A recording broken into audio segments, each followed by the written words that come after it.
Hi everybody, welcome to my basement cave studio at my house in Drake here.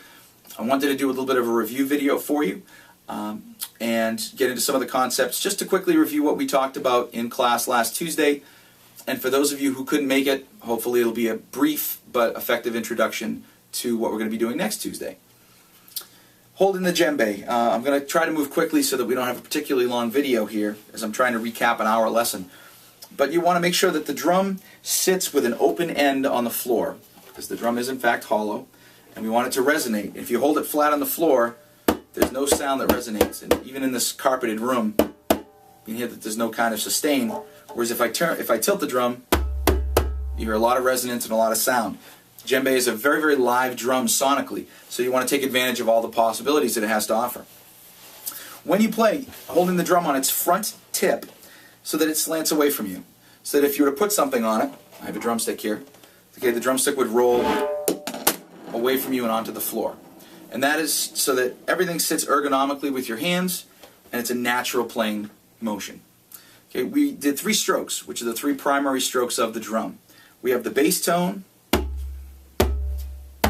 right, off center, the open tone, or what I commonly refer to as the tone, which is fingers together, and your bottom joint knuckles are over the bearing edge towards you.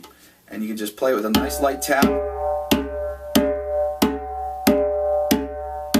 Fingers together is the really important one there.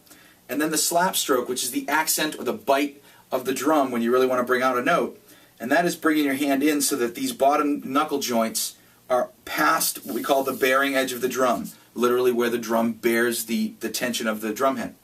So when you play that, now you're going to open your fingers and relax your whole hand. Give it a good shake before you try this, and this is something we will work on extensively next week. And when you play, you want to let those hands whip down, but bounce up. You never want to stop your hand on the drum, because then there's no resonance. And that's what we're living on here, is resonance and vibration. So if you mute that, we have no voice, musically.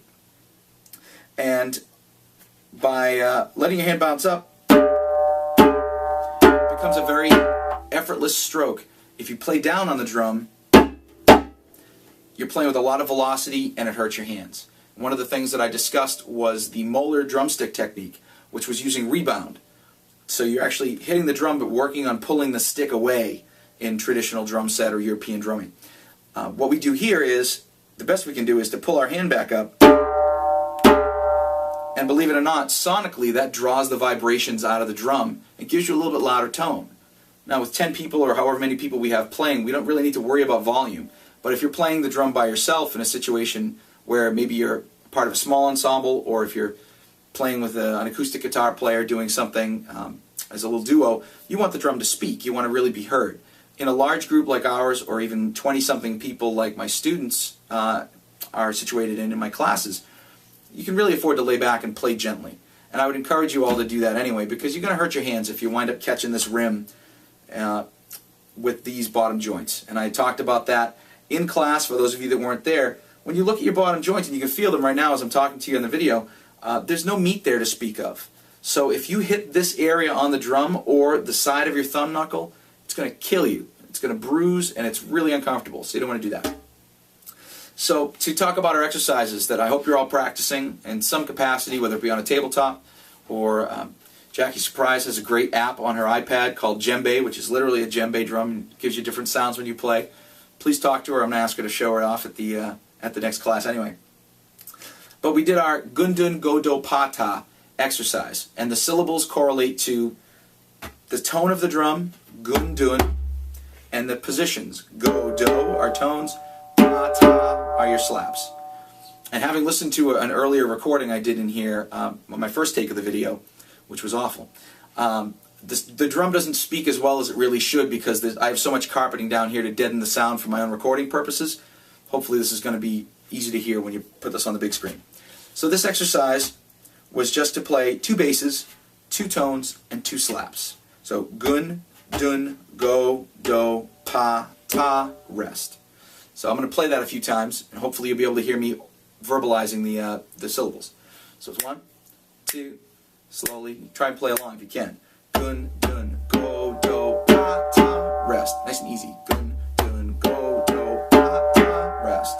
Gun, dun, go, do, pa, ta, rest, and gun, dun, go, do, pa, ta. And one more time. Gun, dun, go, do, pa, ta, rest. Again, you can do this on any countertop or a drum. I really hope some of you have the opportunity to grab a hand drum at some point and take it home for a couple of days or a weekend, because there's nothing like the real thing. It's like the old Marvin Gaye song. Kind of a cheese ball. How are you watching this? Anyway, the second exercise we did was the subdivision, which was focusing on keeping the pulse in a steady beat. So it starts with a straight bass tone, and we talked about our rhythm words. Bread was our single tone. Bread, bread, bread. Then we divided into pizza, pizza, pizza, pizza. Bread, bread, bread, bread. Pizza, pizza, pizza, pizza.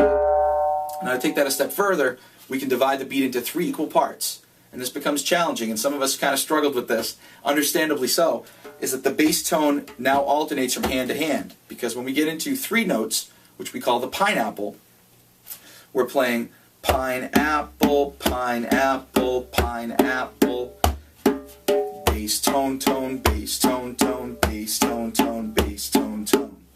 So it's a bit of a coordination challenge for many of us. If you have any struggle with it, welcome to the club. We all did when we started, and some of my students have been playing all year and still struggle with it. So have a good laugh at yourself and just enjoy the experience as you're learning. So now we go from bread, bread, bread to pizza, which is 2. Back to bread, bread, bread, then pineapple, pineapple, pineapple, pineapple. Right, left, right, right, left, right, right, left, right, left, right, left, right, left, right, left, right, left, right, left, right, left, right, left. Now, if I was a more professional videographer, I would re-edit that, but it's fine. You guys have seen me in action and falling over myself already, so it's all good. So when you put the whole thing together, bread, bread, you can do 4 of these. Bread, bread, pizza, 2, 3, 4. Bread, bread, pineapple, pineapple. Then back to bread. Bread, bread, bread, bread, pizza, pizza, pizza, pizza. Bread, bread, bread, bread, pineapple, pineapple, pineapple, pineapple. Now there is another step to this when we break it into 4 beats. And I just started to mention it at the end of our time last week. I'm not going to spend any time on this video here because we have one more item to cover. And again, I'm really trying to keep this review as short as I can. On the final note, after we got through all of that jazz, we had worked a little bit on the soca pattern, which is a fusion of calypso and a little bit of modern ska and rock and reggae, which is all mashed together. It's not an authentic African rhythm at all. It's a Caribbean rhythm, but it applies, it rather can be applied very well to the djembe, as almost any rhythm can. So, and this was a good, easy one to start with, and it helps you explore all 3 tones. So your bass is going to happen on all 4 counts with your right hand. Does nothing else. So you're playing quarter notes or bread, bread, bread, bread with your right hand. Your left hand, and I know we're opposite on this video, but your left hand will play a tone and a slap in a syncopated rhythm like this.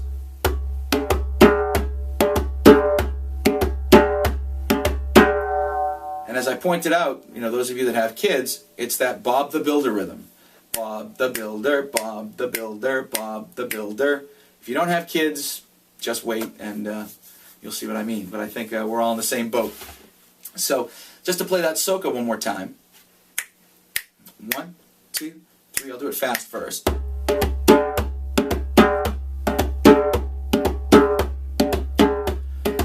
Softer so you can hear me talking over it. This is a rhythm that you hear a lot in Caribbean influenced dance music. A lot of Kiss 108, Jamming 94.5 things. I mentioned playing this along with a Shakira song on my iPod a few months ago with the kids. So if you listen to those stations, you'll hear music quite often. If it has that Caribbean flow, once you have internalized this groove, you'll be able to hopefully apply it to anything you hear on those dance stations. I think that's a really fun way to practice and get a lot of mileage out of one rhythm. To break it down slowly one more time, you're just going to play right, left, bass, tone bass, slap, bass, bass, slap, bass, drum bass, slap, bass, drum bass, slap, bass, drum bass. Or Bob the Builder, Bob the Builder, Bob the Builder, Bob the Builder.